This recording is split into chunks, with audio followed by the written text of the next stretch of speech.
Oh, oh, jump the gun. But hey, good hey everyone. Welcome back to Dad Boss, first episode for 2026. And guys, normally, normally there's a three amigos. Last episode we had a ring in, but guys, as per usual, guys, one of your co-hosts, me, myself, Q, and my trusty companion who never ever lets me down, or he never ever lets the whole team down. We have right here Mr. Oh, there's so many to choose from. So many to choose from. We have Mr. Greater Sage Grouse. Greatest state grass. What even is that? It's not even. You just made that up. You were like Chat GPT. Make up a name for a bird. Oh, mate. And now that you've planted that seed, every week I'm going to do, is this a bird or not? We can play the game. Vote on it. Vote on Is this a bird or not? How, mate, happy New Year to you. Uh, how has the new year treated you? We are 5 days in. How's it treated you, my friend? it. It was good. I think I was in bed by 9:30. So in the evening, not the morning after. So Yeah. no, it was good, mate. We cruised up the Central Coast here on New Year's Eve, so hung out, and then yeah, it was pretty whacked actually, pretty tired. So just decided to pull up stumps early and get into bed. So it was nice, and then spent a few days up there, as you know. Yeah. Weather wasn't great, so kind of hung out and did some stuff, and then caught up with some all right people on the way home. Had lunch, had a mighty fine bun at somebody's house, which was pretty good, and then Yeah. got home again. Yeah, wicked, wicked. It was definitely great to catch up with Jade and Ezra and Hamish. Well, I was just wondering why I was locked in the garage and couldn't come in and join you guys, right? Kai and Leo, they were like, "Oh, Shane, wait here, mate. Yeah, right. I'll bring Yeah, you who let this fool in? I'll bring you the breadcrumbs once Ezra's finished." It's always great to catch up and mate, like New Year, like 5 days deep, and I think we've done all right as parents because last New Year's Eve just passed like 6 days ago. Kai, who's our eldest, who's 11, it's the first time he's actually stayed up till midnight, right? The first time he's actually wanted to stay up till midnight, and he was so excited, so pumped to do it, and naturally we got to midnight, and then as soon as like the fireworks finished and he put his head down, he passed out, right? So all that effort to get to that moment, well worth the effort, he says. Yeah, yeah, yeah. Very cool, mate. Very cool. Very cool. And so speaking of New Year's, right? Speaking of New Year's, um, look, we all know that whenever a new year turns around, and especially at this time of year, there's new goals, new resolutions set, and generally the first week of January, when the holiday hangover is gone and family members have left, reality kicks in, and everyone's already failing the resolutions, right? No doubt over this period, people have signed up for gyms, people have talked about setting revenue targets, right? People have talked about like dropping X amount of weight, and here's a catch: they're putting all out there, right, Shane? But there's no actual roadmap for success. And so what we're going to do is we're going to cut the fluff out, right? And this is not the new year, new me rubbish that everyone always talks about. Like we're just going to dive into some, you know, like hard nosed best practices that work for ourselves, um, men who actually run a business but also have raised our families or are raising our families, and we're also going to like get a bit personal and share some of the things that we're working towards as well. So every January we see it, Shane. Every January we see it, and especially for men, right? We go out there and we put it into the universe and online, especially these days, but even in conversation, we set these massive kind of like vanity driven goals, right? I'm going to double my turnover, or I'm going to get a six pack and get shredded, right? And this, being the world expert like in human behavior, like nobody asks why they're doing it, right? And so when your goals become more of a grind, you're just going to fall off that cliff. So my question this to this Shane is like, how do we audit, or how do we kind of like make sure that the targets that we set are not just feeding our ego, but more that they're actually serving our purpose? And for us, it's family. Not everyone has a family, but for us, it's family. Or like, how do we ensure that it's you know meeting the core need there? Well, if you bring in the family to the conversation, the first thing you want to do is sit down as a family and talk Yeah. about it. Like ask, like, and you could sit down and go, hey, what do as a family, wife, children, what do you guys want to achieve? What do you guys want? What experiences do you want to live in the next 12 months? And Mm. then you can build out, okay, if that's the experiences we want to create, what needs to shift? Or how can we then do it last 12 months? Okay, cool. What needs to shift? What needs to change? What needs to be different in order for us to be able to achieve that? So it might be a revenue thing, it might be a health thing, it might be who knows what it is. If it's just to go and spend more time as a family every week, then it's just a time management thing, right? So it's about really, but it's got to be for everybody. If it's just like, oh, Mm. I'm going to double my revenue or double my pack, might go from one pack to a two pack, working my way up to a six pack maybe.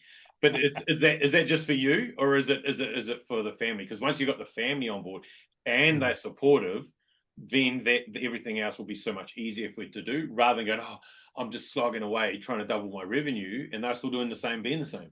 Like nobody wants that. You guys want to grow together. We will hit it. You either grow together or grow apart. So I think it's really important to have that conversation around doing it as a family. Yeah, 100%, mate. And I think what you're sharing there is more like, so what is the lifestyle return for us as a family, right? Because we don't want to double the revenue, but then also just create more work, so we're missing out on that lifestyle opportunity, right? Yeah. And that's what we get caught up in, because it does go beyond the numbers. Most people would just say like, and yeah, numbers are great, right? Like it's a clear metric, but as family guys, it's way beyond just the numbers, and for us, we know, like for us, we have that clarity around what is that lifestyle that we want for ourselves, and yeah, I know for myself, like it's about creating those family moments. So, I could have like done so much more, but we chose to go on these longer road trips while the kids are at this age, and create those memories and create those experiences. And if I were to kind of like say 3, 4, 10x, whatever the business, then it probably meant that I couldn't be present during that road trip, right? So that's what we decided to focus on, obviously while maintaining the lifestyle that we have and being comfortable and all that kind of jazz, right? And so um, lifestyle decision plays a big role, and something probably we often neglect when setting targets for ourselves. Yeah. Um, quick question, like, what's kind of like your North Star when you're kind of like working out a metric for that home life? Or what is that North Star for your home life this year, if you don't mind me asking, my friend? Well, it's definitely around the family and just spending Yeah, more time, spending more time with them, being more focused with them. yeah, And I be building on the experiences, which is the same thing, spending more time, but not just yeah, doing this, not just spending time like sitting on the couch, like spending yeah, time going and experiencing things, going to different places, trying new things. I think that's going to be the big focus for us this year. We've got lots of things happening this year as well, but yeah, that's really what it really comes down to.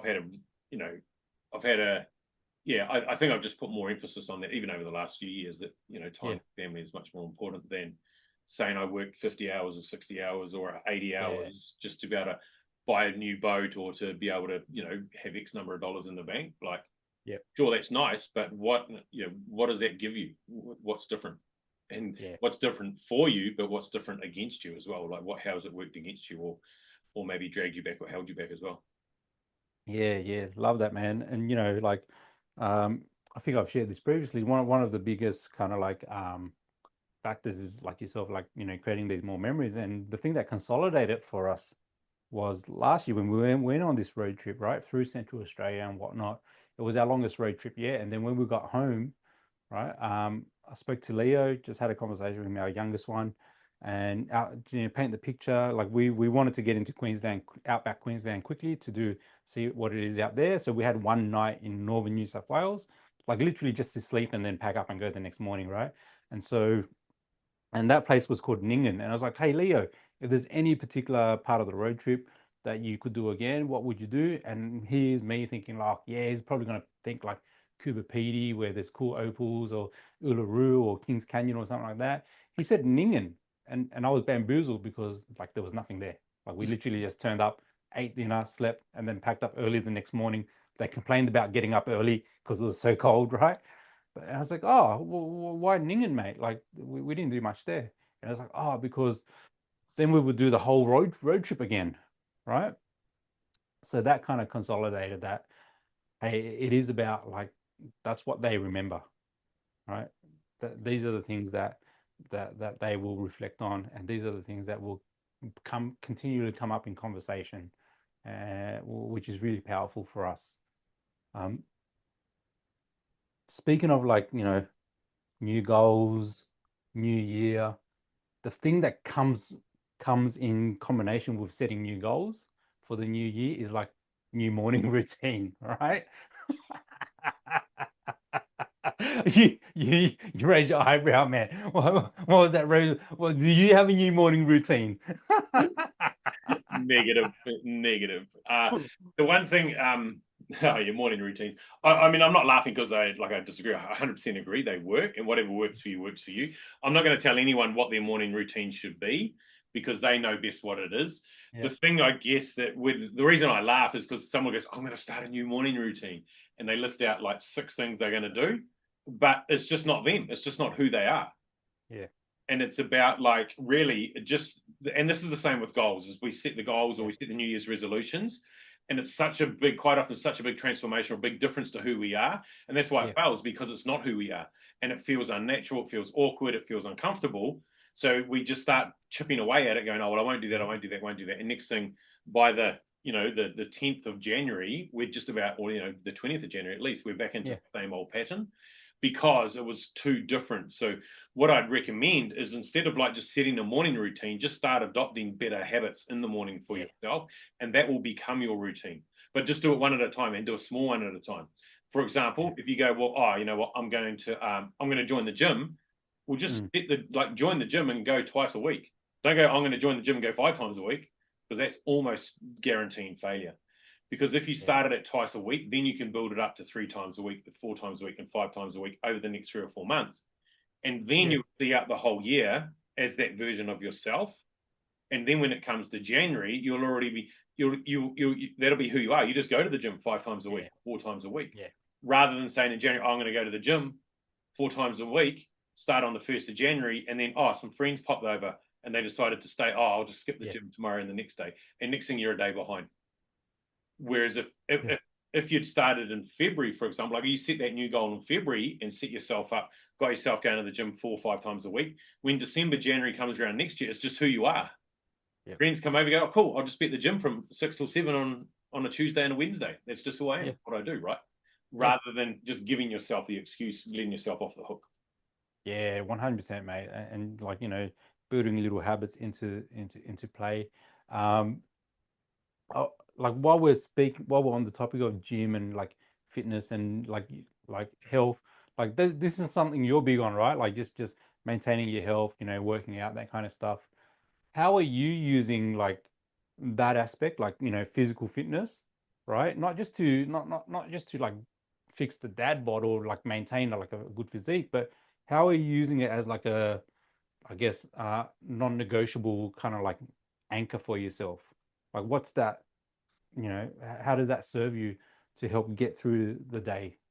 Oh, well, I just know now that if I'm being active at some stage during the day, it's going to move the Mm, body, move the blood, move the yeah, energy. So then I'm more productive, whether it's yeah, like when I was used to work out early mornings, or when I was going to rugby practice in the evenings, it didn't matter. I just knew, I guess I just subconsciously my body knew it was going to get yeah, some sort of movement. So then yeah, it was able to, release the energy or train itself to release the energy at the right time or move yeah, that energy as well. So I guess, I didn't wake up and say this is what it is. It's just something that's yeah, evolved over time, and now I just know that's what happens and how it serves me.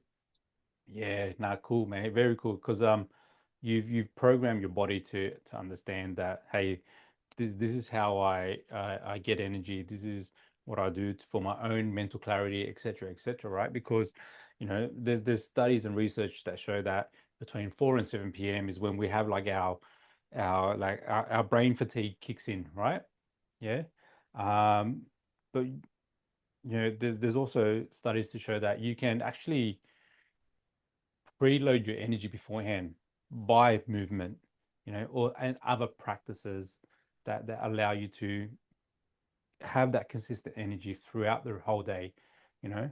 Um, so like yourself, like just knowing that I'm working out that morning, kind of like gives me that mental fortitude that hey, I'm gonna actually be able to make it through the like till dinner time Yeah. and be all right. I don't need 20 coffees or whatever it is. Um, so that I can get through the day. I know that hey, because I've done my workout, I've kind of like journaled for my day. I have the mental clarity. I have my energy bank ready to go, and movement. And for me, one of my things is like I understand that movement creates more energy, right? So throughout the day, I would either go out and, like yourself, like do a chin up or do a couple of chin ups or get my walking treadmill underneath if it's an admin day, just to maintain that consistent energy. And so, you know, whether it's you work out in the morning, whether you do a cold plunge or whatever it is, know that whatever you're doing needs to be able to support you throughout the whole day as well. And that's the key. That's the key, right? Um, hey, uh, more specifically for you, Shane, what's your kind of like startup sequence in the morning to help prime your brain before you jump on your first call or check your first message or your first email? Well, I crawl out of bed, And then crawl snooze underneath the bed. the alarm, crawl under the bed, find Ezra. uh, at the moment, it is. I get up as soon as the alarm goes off. Actually, I normally wake up before my alarm anyway. So, but I get up straight away now, get dressed, come down, and then normally I know Ezra's going to join me within the next sort of 20 to 30 minutes tops, or he's already up, Yeah, right? So because of that, then I just get onto I clear my messages because I don't want that playing on my mind while I'm going into my first call or whatever. So I clear my messages and then just give Ezra breakfast and whatever else, and just make sure that I've got I just like to clean the loose ends before I actually start the day. yeah, And then I can get into and I can be present when I'm presenting rather than going, oh, I've got those other 6 messages to reply to, or those three things to do and stuff like that. And then, so clear the messages, but then also in my journal is just going through my timetable. And then I've got a few journal questions that I ask, set that yeah, up, and I get all that done before I get on that first call. Because then I know in my mind what the day looks like, even though it's in my yeah, calendar, it's also down on paper and I've had that visual. Okay, cool, this is what it looks like.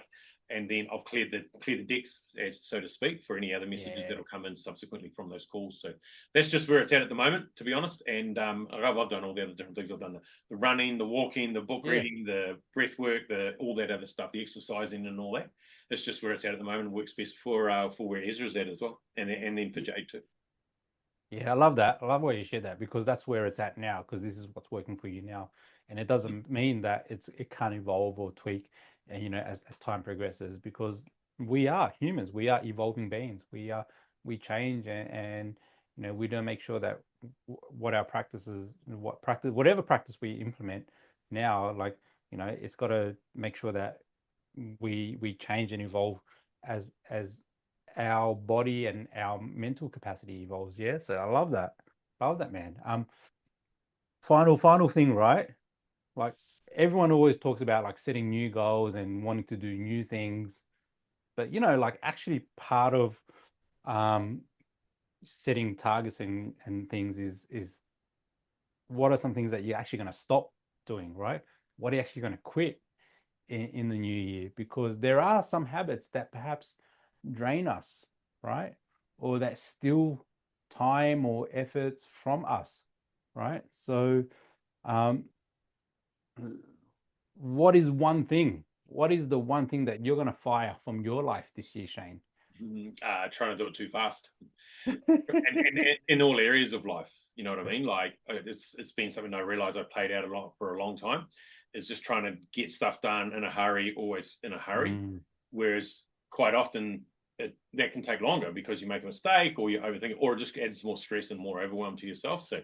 definitely more slowing down business and personal life as well. Yeah, love that. Love that, man.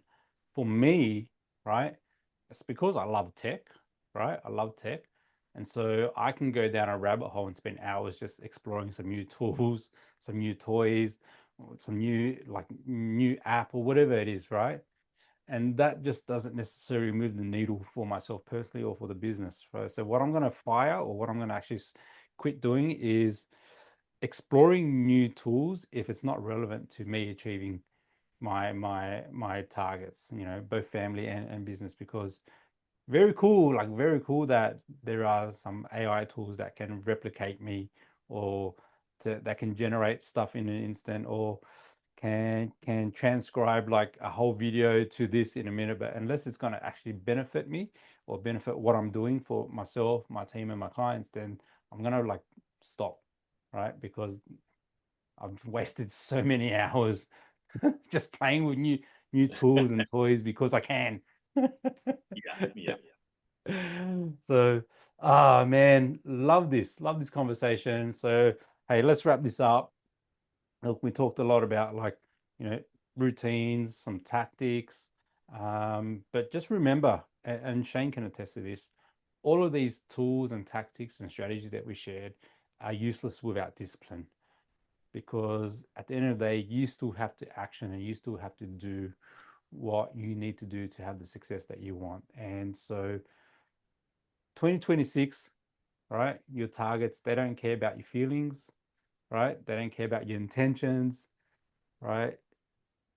They don't work unless you back it up with action. So your two jobs, I guess, like, you know, two things are like, one, if you're going to lead in your business and lead your family, take the lead, do what you need to do, right? And then the other thing, as we talked about today, you're right. If you're going to set some targets, if you're going to set some goals, make sure they marry in with what you actually want to achieve in your life, in your family, and not just, it's not just a vanity metric that everyone's putting out there online. So Yeah, don't I think be, yeah, just sorry, just on that quickly, when you talk about the vanity metric and stuff, is I think a mistake that a lot of people make is they go, "Oh, this is my new goal," but they don't reverse engineer it and go, "Well, what does that look like monthly? What does it look like weekly? And then how do I show up daily?" Which then ties back into the morning routine yeah, or just who we are. If anyone's gonna, if when you set that goal, especially if it's like you talk about double the revenue or whatever, okay, what does that actually look like? And yeah, reverse engineer it, and then okay, am I actually capable of even achieving that in the lifestyle yeah, that I'm currently living? And what's the impact on that lifestyle too? If I'm going to put the extra work in or the extra resources into this as well, what does that really look like? So I yeah, just think it's really important to remember that anyone can set a goal to do 1 million or 10 million or 100 million, but what actually has to happen from you as a person in order to be able to make it happen, rather than just, oh yeah, $1 million and then manifest my way to it. yeah. It comes, it's coming, it's coming. Damn it, it never came. 100%, mate. And it's like is it Pareto's law, the 80-20 rule? All right. Yeah, yeah, 80% of the work in goal setting is not the goal setting, it's in the planning. It's getting the roadmap, yeah. you know, it's getting that guide to actually achieve the goal. So if you don't do that, if you don't have that map, the guide, the playbook, then what's going to happen is you're going to be that guy who's going to be talking about what he's going to do, right? Instead of the guy who actually did it. Mm. So on that note, thanks for tuning in. Dad Bods, Dad Boss signing out for another week. Let's go. Woo!